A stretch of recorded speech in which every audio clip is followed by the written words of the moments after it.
बिस्मिल्लाहिर्रहमानिर्रहीम। अस्सलाम वालेकुम नाजरीन, मैं हूं साकिब बशीर। नूर मुकद्दम कत्ल केस से मुतल्लिक नाजरीन 3 किस्म की अपडेट्स आपके सामने रखेंगे। एक तो ये सवाल मुख्तलिफ हमारे जो नाजरीन हैं उनकी जानिब से किया गया है कि जो 6 मुल्ज़मान हैं उनकी हद तक चालान क्यों जो है वो पेश किया गया, और 6 जो थेरेपी वर्क के जो लोग हैं उनकी हद तक चालान अभी तक पेश क्यों नहीं हुआ, क्या कानूनी हुक्म है, पुलिस क्या कर रही है। एक तो इस पे बात करेंगे। दूसरा, हम हाई कोर्ट में जो जाकिर जाफर और असमत आदम जी ने जो जमानत की दरख्वास्त दायर की है उसके हवाले से भी एक बड़ी डेवलपमेंट हुई है, वो आपके सामने रखेंगे।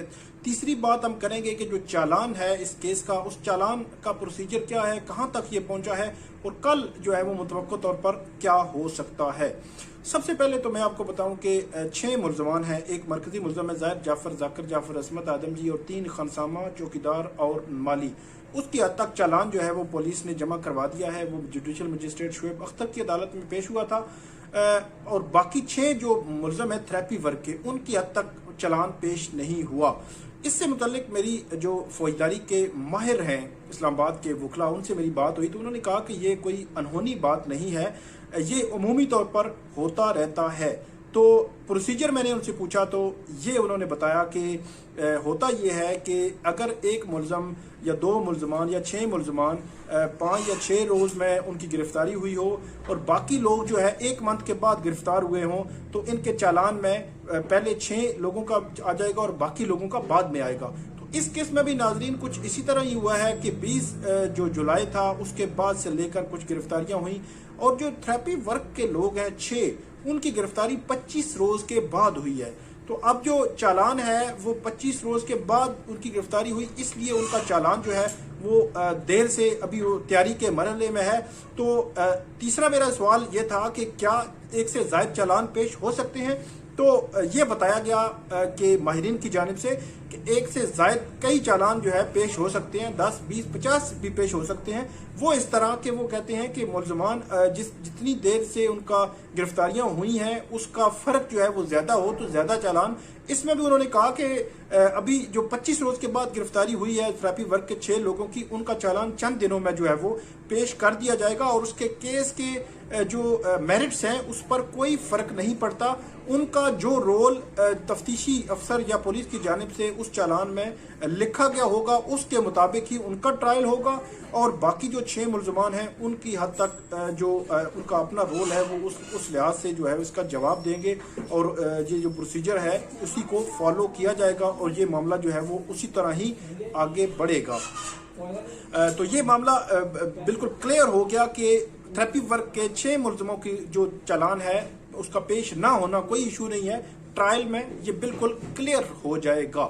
दूसरा मामला आते हैं हाई कोर्ट में। जो जाकिर जाफर और असमत आदम जी ने जो जमानत की दरखास्तें दायर की हैं वो बड़ी अहमियत की हामिल है, क्योंकि 6 सितंबर को ये जमानतें जो है वो लगी हुई थी। 6 अगस्त को एडिशनल सेशन जज जो नीचे मोहम्मद सुहेल हैं उन्होंने ये जमानतें खारिज की थी 1 मंथ का इंतजार करके, और केस को हाई प्रोफाइल से कदरे जो है लो प्रोफाइल की तरफ आया है, इसकी हाइप कम हुई है और उसके बाद ये जमानतें दरखास्त जो दायर की गई हैं उसमें ख्वाजा हारिस जो है वकील है। अब ये खबर आ रही है जो बड़ी इसमें डेवलपमेंट है कि 13 सितंबर अदालत ने मुकर्रर कर दी है हतमी दलाइल के लिए। दूसरे लफ्जों में आप ये कह सकते हैं कि 13 सितंबर को इसके जो केस है इसके जो शरीक मुल्ज़मान हैं 2, उनका फेट डिसाइड होगा, उनकी बेल जो जमानतें हैं उनका फेट डिसाइड होगा कि उनको जमानतें मिलनी है या नहीं मिलनी, क्योंकि उसी दिन जो तफ्तीशी अफसर है, जो प्रोसिक्यूटर है, जो स्टेट काउंसिल है वो दलाइल देंगे, और शौकत मुकद्दम के वकील या इस तरफ से जो ख्वाजा हारिस है मुल्ज़मान के वकील वो दलाइल देंगे, और उस रोज़ जो है वो इम्कान जाहिर किया जा रहा है कि ये कंफर्म होगा कि ये बेल हो सकती है या नहीं। इसी तरह जो अगर बात की जाए कचहरी में, तो कचहरी में भी जो इनकी जमानत जो FIR के इंदराज के लिए जो थेरेपी वर्क के CEO हैं ताहिर ज़हूर ने FIR के इंदराज के लिए जो ज़ाहिर जाफर है, जाकिर जाफर और असमत आदम जी तीनों पर FIR की इंदराज की थाना कोसार में जो दरखास्त दी थी 22A की जो दरखास्त है उस पर आज आर्गूमेंट्स होने थे, लेकिन उसमें आर्गूमेंट्स नहीं हो सके। उसमें शौकत मुकद्दम के वकील जो है जो शाह खावर है उनका वकालतनामा भी जमा करवाया गया है और उसके लिए 11 सितंबर की तारीख मुकर्रर कर दी गई है। 11 सितंबर को उस पर दलाइल होंगे और उस पर भी वो भी बड़ा इंटरेस्टिंग होगा। वो पता चलेगा कि उस पर जो FIR के इंदराज, क्योंकि अमजद को मारा तो गया है, उस पर कातलाना हमला भी हुआ, रिपोर्ट्स भी, मेडिकल रिपोर्ट्स भी मौजूद है, लेकिन जो देर है क्या इसको अदालत जो है वो क्लियर करेगी और अदालत ये अलाउ करेगी कि एक और FIR जो है इनके खिलाफ दर्ज की जाए और उसका जो फैसला है 11 सितंबर को हो जाएगा। तीसरा जो मामला है इसी से जुड़ा हुआ वो हम बात कर लेते हैं कि चालान का जो मरला है वो कहाँ तक पहुंचा है, उसकी क्या सिचुएशन है। वो सेशन जज जो है उनके पास आ चुका है। सेशन जज जो है वो अब नेक्स्ट जज को मार्क करेंगे। इसमें इंटरेस्टिंग ये है कि कल क्योंकि जो जायद जाफर हैं और दिगर जो मुलजमान हैं 6 उनको पेश किया जाना है इस्लामाबाद कचहरी में। तो इस्लामाबाद कचहरी में जब पेश किया जाएगा तो मेरी जो कचहरी के लोग हैं उनसे बात हुई तो कि जुडिशल मजिस्ट्रेट के सामने पेश करेंगे या सेशन जज के सामने। तो ये बताया गया है कि ये सेशन जज के सामने ही पेश करेंगे, क्योंकि सेशन जज के पास जो चालान है वो आ चुका है। जब वहां पे पेश होंगे तो मुलजमान को अदालत की जानिब से बताया जाएगा, उनके वकला भी जाहिर सी बात है उधर उम्मीदें होंगे, उनको बताया जाएगा कि आपका जो केस है यही सेशन जज के पास चलेगा। कामरान बिशारत मुफ्ती जो सेशन जज हैं वेस्ट के इस्लामाबाद कचहरी में, उनके पास, या वो किसी एडिशनल सेशन जज को ये केस मार्क करते हैं। तो वो बड़ा इंटरेस्टिंग होता है कि वो किसको केस जो है वो मार्क होता है और उसके बाद मरहला ये सिलसिला है वो आगे चलेगा और ट्रायल का मरहला जो है वो बाकायदा तौर पर शुरू हो जाएगा।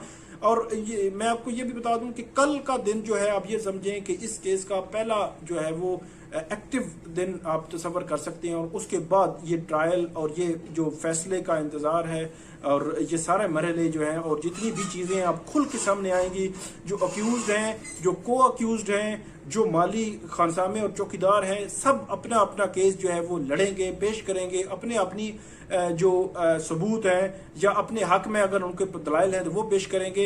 इस तरह दूसरी तरफ जो प्रोसिक्यूशन है उसके पास भी फ्रांसिक के टेस्ट हैं, मुख्तलिफ जो लाहौर से टेस्ट हुए हैं, DNA हुए हैं, सारी चीज़ें, उनके जो बयानात हैं तफ्तीशी अफसर के सामने, ये सारी चीज़ें जो है, टेलीफोनिक रिकॉर्ड हैं, CDRs हैं, वो सारी जो चालान के साथ जो है वो नत्थी की गई हैं। 400 से 500 सफ़ात का ये जो चालान है ये बताया जा रहा है और वो जो प्रोसिक्यूशन है वो अपना केस पेश करेगी और उसके बाद ये डिटरमिन होगा कि ये मुलजम सज़ा के हकदार हैं, कितनी सज़ा के हकदार हैं। मरकजी मुलजम का तो सज़ा से बचना बहुत मुश्किल है, बाकियों के बारे में अभी कुछ कहना कबल अज़ वक्त होगा। तो ये थी नाज़रीन आज की हमारी वीडियो, इस पर आप कमेंट ज़रूर कीजिएगा। बहुत शुक्रिया।